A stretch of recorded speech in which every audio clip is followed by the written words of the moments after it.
बच्चों, आज हम एक्सरसाइज 9.1 के एग्जाम्पल सॉल्व करेंगे। फर्स्ट एग्जाम्पल है which of the following relations are functions.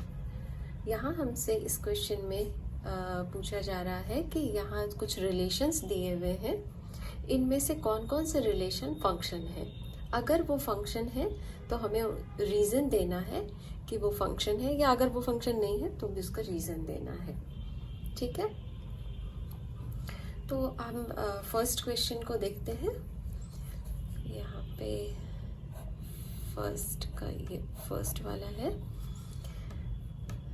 यहाँ हमें r इज इक्वल टू 2 1 3 1 4 2 दिया हुआ है। ठीक है, तो आपने पढ़ा है ना कि ये अगर ऑर्डर्ड पेयर होते हैं, ये सारे क्या है, ऑर्डर्ड पेयर है। तो ऑर्डर्ड पेयर में फर्स्ट एलिमेंट जो है वो x से रिप्रेजेंट होता है, दूसरा y से या fx से। आप fx भी लिख सकते हो, या आप इसको इनपुट और इसको आउटपुट वैल्यू भी लिख सकते हो। ठीक है, तो यहाँ मान लो ये हमारा x है, ये y है, इस तरह से ये भी x है और ये भी y है। तो अब मान लो आप इसको सेट A में डाल दो, जो फर्स्ट वाली वैल्यू है हर एक की, जो x को रिप्रेजेंट कर रहा है वो वाली 2 3 4, और एक सेट B बना लो जिसके अंदर y वाली वैल्यूज हैं 1 और 2, दो ही वैल्यूज हैं। ठीक है, तो फंक्शन होने के लिए आपको दो रूल्स पता है कि सेट A के हर एक एलिमेंट की एक इमेज बननी चाहिए। तो हम देखते हैं एरो से बना के, 2 की एक इमेज बन रही है 1, 3 की भी एक इमेज बन रही है 1, और 4 की एक इमेज 2 बन रही है। तो हर एक एलिमेंट की एक एक इमेज बन रही है, एक एक एरो निकल रही है यहाँ से। तो इसका मतलब सेट A के हर एक एलिमेंट की एक एक इमेज बन गई है।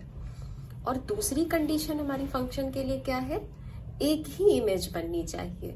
मतलब यहाँ से इस जैसे 2 के लिए एक इमेज बन रही है, 3 के लिए भी एक इमेज बन रही है ना। तो अगर मान लो जैसे कि 2 दिया हुआ है, 2 के लिए मान लो एक इमेज 1 बन रही होती और एक इमेज मान लो 5 बन रही होती, तो ये रॉन्ग हो जाता, ये फिर फंक्शन नहीं होता।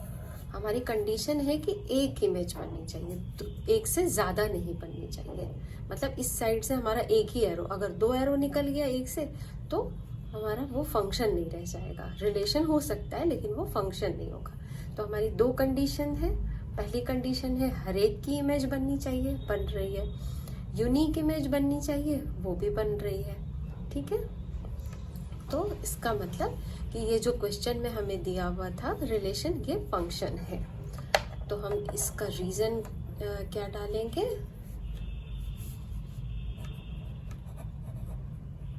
Every element in set A has only one image in set B। ठीक है,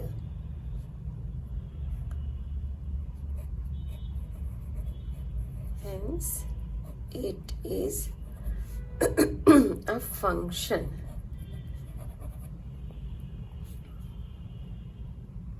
hence it is a function।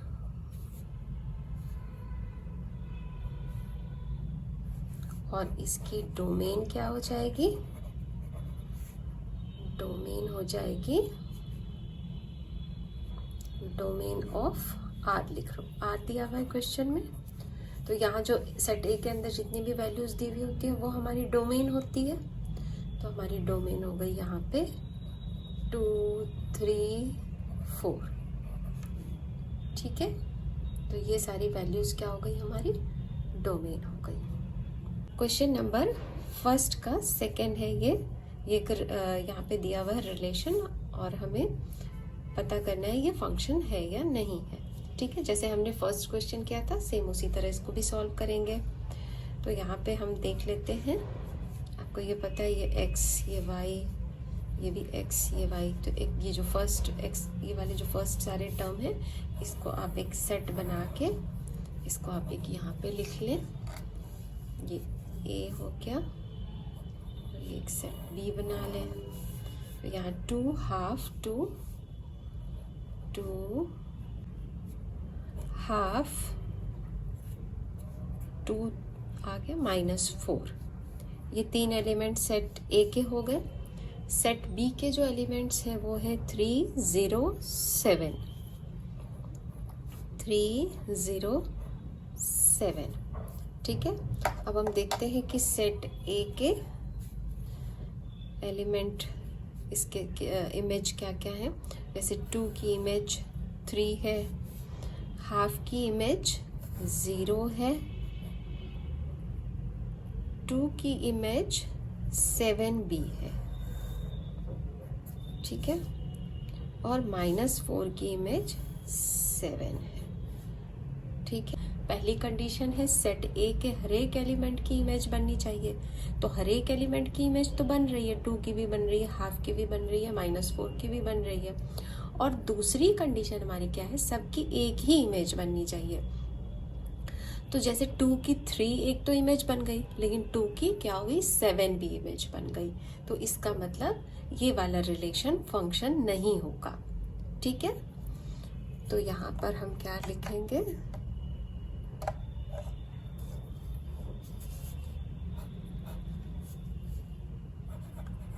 here element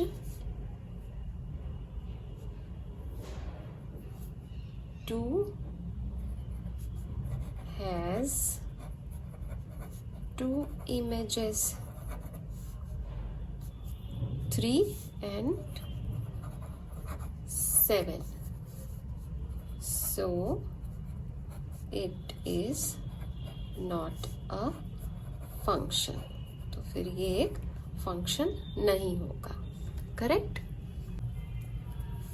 first का ही थर्ड वाला है। यहाँ पे एक रिलेशन दिया हुआ है 1 2 2 3 3 4 इस तरह से। तो ये फर्स्ट एलिमेंट आपको पता है x है, ये y है, तो इसलिए हम एक सेट बना के इसमें जो सारे फर्स्ट एलिमेंट है उनको लिख देते हैं, और दूसरी सेट बना के उसमें हम दूसरे वाले जो नेक्स्ट है इसके उनको लिख देते हैं। तो पहले हम ए के लिख लें 1 2 3 4 5 6 4 5 6, और इसके कौन कौन से एलिमेंट है 2 3 4 5 6 7, 2 3 4 5 6 एंड 7। अब देखो 1 का रिलेशन 2 है, 2 का 3 है, 3 की 4 है, 4 की 5 है, 5 की 6 है, एंड देन 6 की 7 है। तो हमारी जो पहली कंडीशन है, सेट ए के हर एक एलिमेंट की इमेज बन रही है, सबकी इमेज, कोई यहाँ खाली नहीं छूट रहा है। ठीक है, फर्स्ट कंडीशन फुलफिल हो गई। सबकी एक ही इमेज बननी चाहिए, है ना। ऐसा नहीं है कि 1 की 2 बन रही है, या 4 की भी इधर से निकल के 2 बन रही है, 5 भी बन गई, 6 भी बन गई, ऐसे नहीं है। हर की एक इमेज बन रही है। तो ये हमारा रिलेशन फंक्शन होगा। ठीक है, तो स्टेटमेंट वही लिख देंगे,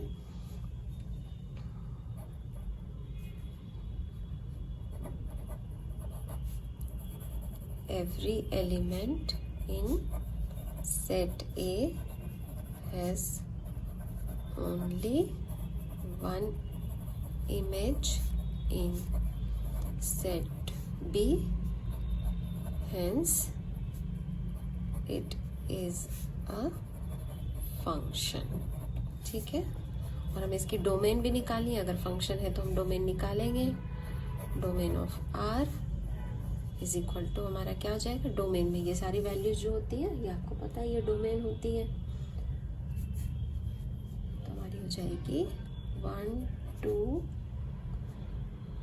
3 4 5 6। Question number 2, if A is equal to 1, 2, 3 and F, G, H and S are relations corresponding to the subset of A cross A indicated against them, which of F, G, H and S are functions? तो यहाँ हमसे question में पूछा जा रहा है कि अगर A इज इक्वल टू 1, 2, 3 है, इसके एलिमेंट्स ये हैं, ये एक सेट है, एंड ये जो है F, G, H, S ये 4 रिलेशंस हैं, ठीक है, यहाँ F, G, H जो है ये S रिलेशंस है, corresponding to subsets of A cross A indicated against them. तो यहाँ हमसे पूछा जा रहा है ये रिलेशन तो है, लेकिन क्या ये फंक्शन भी है? इन case of function find its domain and range. तो अगर ये फंक्शन है तो इनके डोमेन और रेंज निकालना है हमें। फर्स्ट का answer, f is not a function because the element 1 of set A does not appear as first component of ordered pair of f, so 1 has no image in set A। चूँकि f को जो first वाला है हमारा वो function नहीं होगा, क्योंकि एलिमेंट 1 जो सेट A का एलिमेंट है, ये फर्स्ट एलिमेंट है 1 है, वो यहाँ पर अपीयर नहीं हो रहा है इस वाले रिलेशन में, इसके ऑर्डर्ड पेयर के फॉर्म में यहाँ पे नहीं आ रहा है। तो अगर जब ये यहाँ पे आ ही नहीं रहा है फर्स्ट एलिमेंट, तो उसकी इमेज भी नहीं बन रही है, तो ये रिलेशन फंक्शन नहीं बनेगा, ठीक है। और इसका आंसर हम इस तरह से लिखेंगे। नेक्स्ट क्वेश्चन, नेक्स्ट हमारा है इसी का जी एक रिलेशन है जिसमें कि ये ऑर्डर्ड पेयर दिए हुए हैं, ये x ये y, आप इसी तरह करते हो 1 2 1 3 2 3 3 1। तो यहाँ देखो फर्स्ट एलिमेंट के फर्स्ट जो हमारा एलिमेंट है 1 2 3, तो सेट A के तीनों एलिमेंट यहाँ पर आ रहे हैं, ठीक है। और जो इसका ऐसा करते हैं, इसका हम यहाँ पे इस तरह से बना लेते हैं। ये जी के लिए है, जो फर्स्ट एलिमेंट है उनके लिए है। तो यहाँ 1 2 3 1 2 3, और यहाँ क्या है 2 3 1 2 3 1। अब 1 की मैपिंग 2 के साथ हो रही है, 1 की मैपिंग 3 के साथ हो रही है, 2 की मैपिंग 3 के साथ हो रही है, और 3 की मैपिंग 1 के साथ हो रही है, ठीक है। तो किसी भी रिलेशन के फंक्शन होने के लिए 2 कंडीशंस हैं। जो फर्स्ट सेट है उसकी हर एक एलिमेंट की एक इमेज बननी चाहिए, तो इमेज तो बन रही है यहाँ हर एक एलिमेंट की 1 2 3, और लेकिन सबकी एक ही इमेज बननी चाहिए, लेकिन यहाँ 1 की 2 इमेज बन रही है।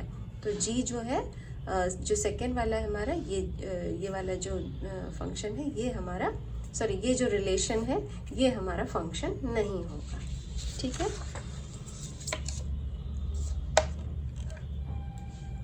तो हम यहाँ पर लिख सकते हैं G is not a function because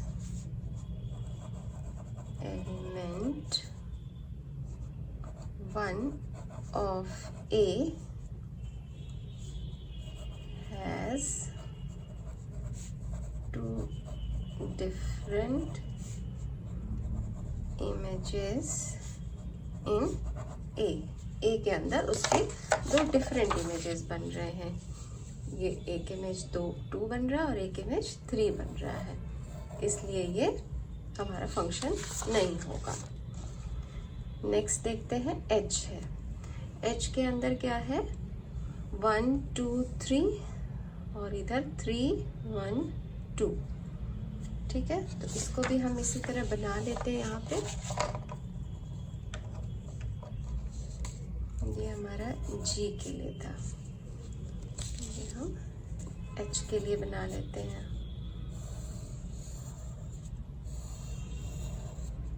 तो 1 2 3, यहाँ 1 2 3 लिख लेते हैं, 3 1 2, 3 1 2, 1 की मैपिंग 3 के साथ, 2 की मैपिंग 1 के साथ, 3 की मैपिंग 2 के साथ। ये हमारा फंक्शन होगा। क्यों होगा? क्योंकि हर एक एलिमेंट की इमेज बन रही है। फंक्शन h जो है, ये वाला रिलेशन हमारा फंक्शन होगा, क्योंकि हर एक एलिमेंट की एक यूनिक इमेज बन रही है। करेक्ट? अब नेक्स्ट इसको हम लिख लेते हैं।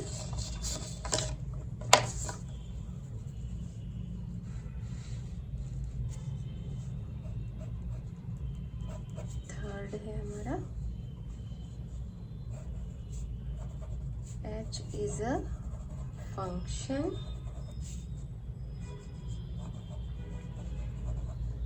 because each element of set A has a unique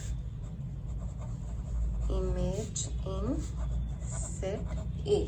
और अगर यहाँ पे हमारा फंक्शन बन जाता है तो इसकी हमें डोमेन और रेंज भी निकालनी है। तो डोमेन ऑफ h हमारा क्या क्या आएगा?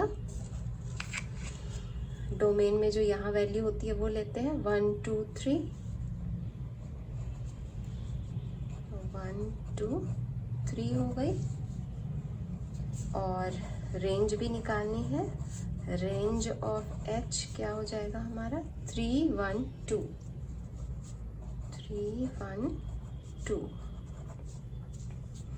अब हम लास्ट देख लेते हैं, ये है हमारा s। s के लिए ये सेट ए को रिप्रेजेंट कर रहा है, ये भी सेट ए को रिप्रेजेंट कर रहा है।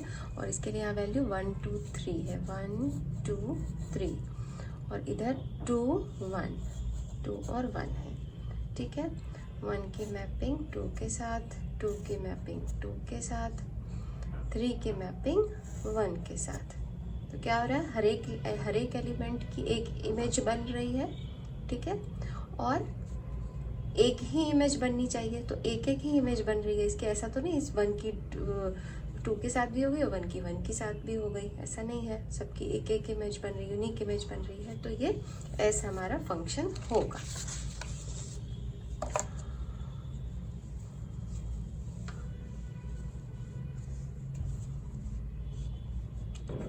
फोर्थ हमारा S is a function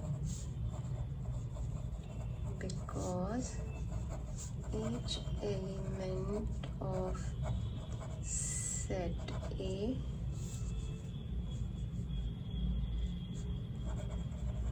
has a unique image in set A। और इसकी डोमेन और रेंज, डोमेन ऑफ S 1 2 3 हो गई, 1 2 3 हो गई। और रेंज ऑफ S जो है हो गई 2 और 1। ठीक है? आप ये इस डायग्राम में भी देख लो, इसकी जो ये वाली वैल्यूज डोमेन हो जाती है और ये वाली रेंज हो जाती है। तो 1 1 2 3 ये हमारी डोमेन हो गई, और 2 और 1 ये हमारी रेंज हो गई। Question number 3, consider the following diagrams carefully and state whether they represent functions. Give reason for your answer. In case of a function right its domain and range. हमको इन डायग्राम को देखना है और बताना है कि ये फंक्शन है या नहीं है। अगर ये फंक्शन है तो इसकी हमें रीजन देनी है और डोमेन है और रेंज लिखनी है। तो फर्स्ट वाली हम देखते हैं, हर एक एलिमेंट की इमेज बन रही है, ये पहली कंडीशन है फंक्शन होने की। और दूसरी कंडीशन है कि एक ही इमेज बननी चाहिए। ठीक है? तो इसकी एक बन रही है, इसकी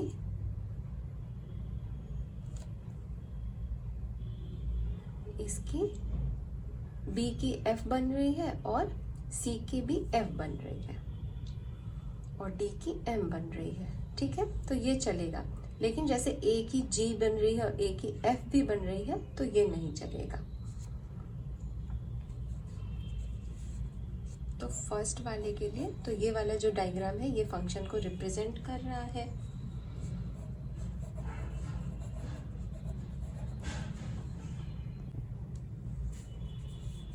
तो given diagram represents a function because each element of x has a unique image in y। सबकी एक यूनिक इमेज है और डोमेन क्या हो जाएगा, ये x की जो वैल्यूज है ये डोमेन आ जाएंगी और y में जो वैल्यूज है ये हमारी रेंज हो जाएगी।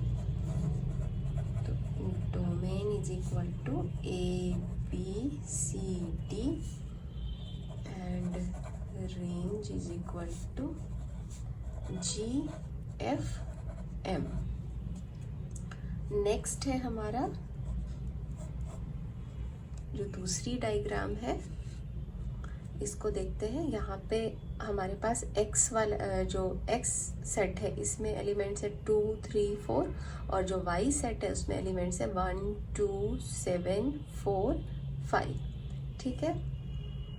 तो पहली कंडीशन तो फुलफिल हो रही है कि हर एक एलिमेंट की इमेज बन रही है, लेकिन दूसरी कंडीशन फुलफिल नहीं हो रही है, यूनिक इमेज नहीं बन रही है। 3 की 2 भी इमेज बन रही है और 3 की 4 भी इमेज बन रही है, तो ये हमारा फंक्शन नहीं होगा, ठीक है। और अगर जब ये फंक्शन नहीं होगा तो इसकी डोमेन और रेंज भी नहीं निकालेंगे। तो इसी तरह इसको भी लिख देंगे, the given diagram does not represent a function because element 3 has element 3 of x has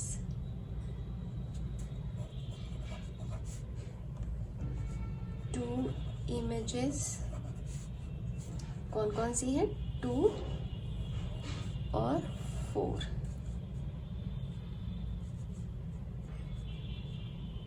has two different images 2 and 4 in y, ठीक है। तो रीजन हमारा ये हो गया और फर्स्ट तो हो गया ये हमारा फंक्शन नहीं है, और फंक्शन नहीं है क्यों नहीं है तो उसका ये हमारा रीजन हो गया। Question number 4, a relation f is defined by fx is equal to x square minus 2। यहाँ पर एक रिलेशन है f जिसको डिफाइन किया जा रहा है इस इक्वेशन से, fx is equal to x square minus 2 where x belongs to -1 -2 0 2। तो यहाँ x की हम ये वैल्यू, यहाँ जो चारों वैल्यूज दी हुई है इसमें अलग अलग रख के हम उसके एलिमेंट्स निकालेंगे, list the elements of f, ठीक है। तो हमें क्वेश्चन में क्या दिया हुआ है, relation f is defined by fx function है is equal to x square minus 2, जहाँ x हमारा हम जब यहाँ पर x की वैल्यू जैसे जैसे चेंज करेंगे तो ये fx की वैल्यू हमारी चेंज होती जाएगी। Where x belongs to -1 -2 0 and 2, ठीक है। तो हम अलग अलग वैल्यूज रख के इसको निकालते हैं। फर्स्ट है तो सबसे पहले हम -1 पुट करते हैं x के लिए। तो देखो इससे एक्स स्क्वायर माइनस 2 है तो -1 होल स्क्वायर और -2, तो ये 1 -2 इज इक्वल टू -1 आया। f की वैल्यू, यहाँ x की वैल्यू हम -2 रखते हैं, तो -2 होल स्क्वायर -2, इसमें पुट करते जा रहे हैं हम 4 - 2 = 2। जब x की वैल्यू -1 रखी तो fx की वैल्यू हमें -1 ही मिली, -2 रखी तो 2 मिली। उसी तरह अब 0 रखते हैं, तो 0 स्क्वायर -2, तो 0 - 2 -2, और लास्ट 2 रखते हैं, 2 स्क्वायर 2, 4 - 2 = 2। ठीक है, तो ये सारी वैल्यूज हमें किसकी मिल रही है? एक्चुअली fx की मिल रही है। हम x की वैल्यू रख रहे हैं और fx की वैल्यू हमें मिलती जा रही है। ठीक है, तो हमें list the elements of f के हमें एलिमेंट्स निकालने हैं। तो f = ऑर्डर्ड पेयर हम कैसे लिखते हैं? x fx, तो x यहाँ -1 है, तो fx हमें कितना आया? -1। x -2 है, तो fx कितना आया? सॉरी, कॉमा 2, 0 है, -2, 2 है, तो ये वैल्यू यहाँ पे 2 ही आई fx की भी। तो जैसे जैसे हम वैल्यू उसी के अकॉर्डिंग ये हम यहाँ पे लिखते जाएंगे, और इस तरह ये हमारा ऑर्डर्ड पेयर तैयार हो जाएगा। ठीक है, तो list the elements of f के ये सारे एलिमेंट्स हो गए। अब इस क्वेश्चन का जो दूसरा पार्ट है वो है इज f अ फंक्शन, ये फंक्शन है या नहीं है। ठीक है, तो इसके लिए चलो हम ये अपना इस तरह से बना लेते हैं डोमेन और रेंज। तो यहाँ पे हम मान लो ये डोमेन के लिए बना लेते हैं, या मान लो ये यहाँ पे ये जो वैल्यू है, हाँ ये डोमेन हो गई और ये रेंज के लिए हो गई। तो यहाँ क्या लिखेंगे? -1 -2 0 2, ये सारे जो हमारे एलिमेंट्स हैं साइड वाले वो लिख लिए। अब इधर की लिखते हैं -1 2 -2 और 2 फिर से, तो उसको छोड़ देते हैं। -1 की मैपिंग 1 के -1, -2 की 2 के साथ, 0 की -2 के साथ, और 2 की 2 के साथ। ठीक है, तो आप देखो कि किसी भी सेट को फंक्शन होने किसी भी रिलेशन को फंक्शन होने के लिए उसके हर एक एलिमेंट की इमेज होनी चाहिए। इमेज हो रही है यहाँ पे, फर्स्ट कंडीशन फुलफिल हो रही है, और इमेज यूनिक होनी चाहिए। तो सबकी यूनिक इमेज हमें मिल रही है, तो दूसरी कंडीशन भी फुलफिल हो रही है। तो इसलिए हम यहाँ पे लिखेंगे इज f अ फंक्शन। तो यहाँ पे लिखेंगे yes because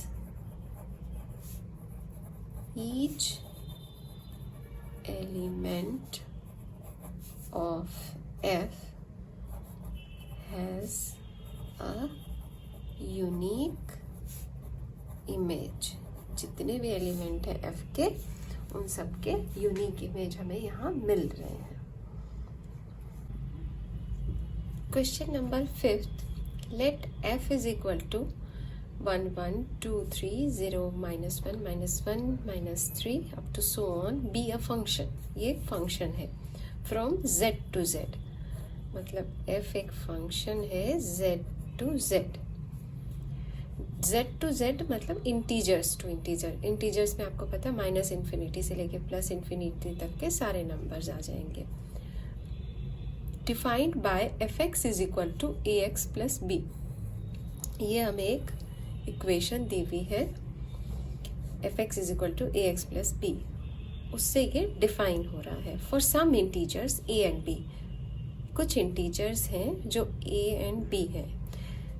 determine a and b, हमें a और b की वैल्यू निकालनी है। देखो यहाँ a जो है और b ये दोनों कांस्टेंट है, ठीक है, और fx ये हमारा मेन फंक्शन है। इसी के हेल्प से हमें इसी में ये वैल्यूज पुट करके हमें a और b की वैल्यू निकालनी होगी।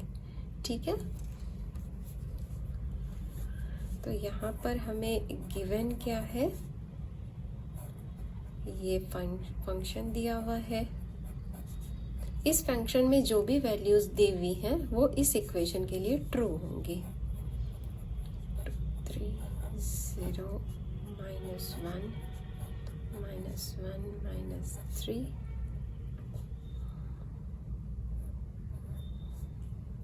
ठीक है। और हमें निकालना क्या है, यहाँ a और b की वैल्यूज निकालनी है। we have to find a and b।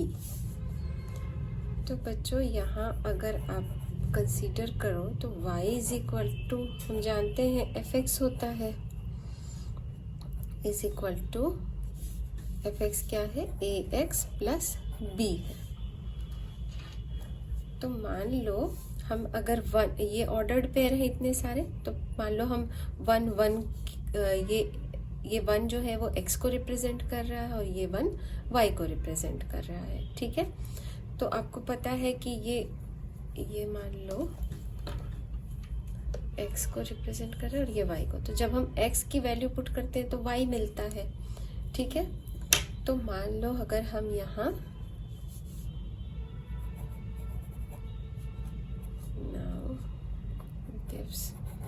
y is equal to ax plus b और इसको इक्वेशन 1 मान लो। नाउ 1 1 ये पहला वाला ऑर्डर्ड पेयर लेते हैं। हियर x 1 से रिप्रेजेंट हो रहा है एंड y भी यहाँ 1 ही है। तो अब हम इस इक्वेशन में इसको पुट करते हैं। y is equal to ax plus b। तो y के लिए हम क्या लेंगे, 1, a को तो वैसे ही रख देंगे, x के लिए 1 और b के लिए b तो b ही हो जाएगा हमारा। तो इससे हमें क्या मिलेगा, 1 is equal to a plus b। तो ये हमारा इक्वेशन, ये पहला इक्वेशन था, तो ये इसको हम दूसरा इक्वेशन कंसीडर कर लेते हैं। अब बच्चों यहाँ पे जितने भी ऑर्डर्ड पेयर हैं, अगर किसी में भी आप ये x और y करके उसकी वैल्यू डालोगे इस इक्वेशन में, तो आपको इस तरह का एक इक्वेशन मिलेगा।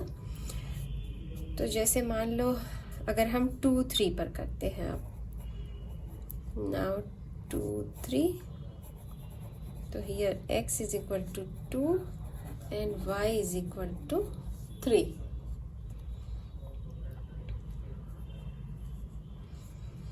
तो y 3 है, ax 2 है, b है। ठीक है, और ये सॉरी यहाँ मैं भूल गई थी, ये आप यहाँ पे जो आपने ये वैल्यू लिखी आपने कहाँ से लिखी, तो फ्रॉम 1 कर देना यहाँ पे, है ना। इसके लिए आपने ये वैल्यूज ली है 3a। उसी तरह ये भी यहाँ 1 से ही लिया गया है, 2a प्लस b। इसको हम लिख सकते हैं 3 is equal to 2a plus b, और ये हमारी इक्वेशन 3rd हो जाएगी।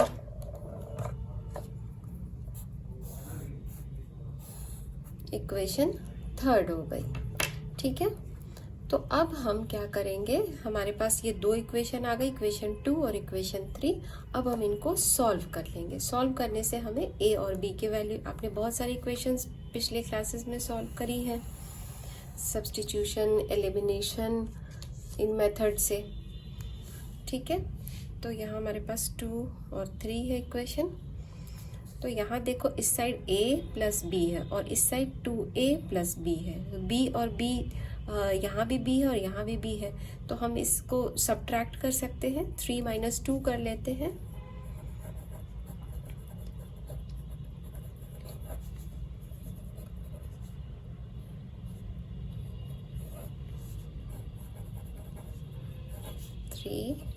वी गेट, तो 3rd इक्वेशन क्या है, 3 is equal to 2a plus b और ये 1 is equal to a plus b। तो 3 का जो LHS है उसको हम इस साइड लिखते हैं, सेकेंड के LHS को यहाँ लिखते हैं, माइनस का साइन बीच में आ गया, 2a प्लस b और यहाँ माइनस a प्लस b लिखते हैं।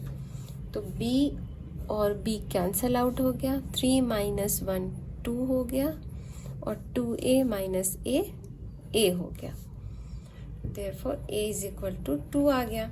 अब a की वैल्यू जो 2 है इसको हम सेकेंड में पुट कर लेते हैं।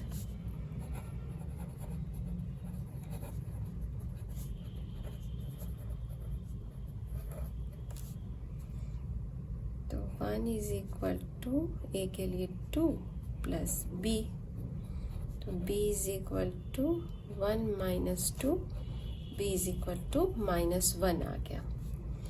इस तरह से हमें a और b दोनों की वैल्यू आ गई। a की वैल्यू 2 हो गई और b की वैल्यू -1 हो गई।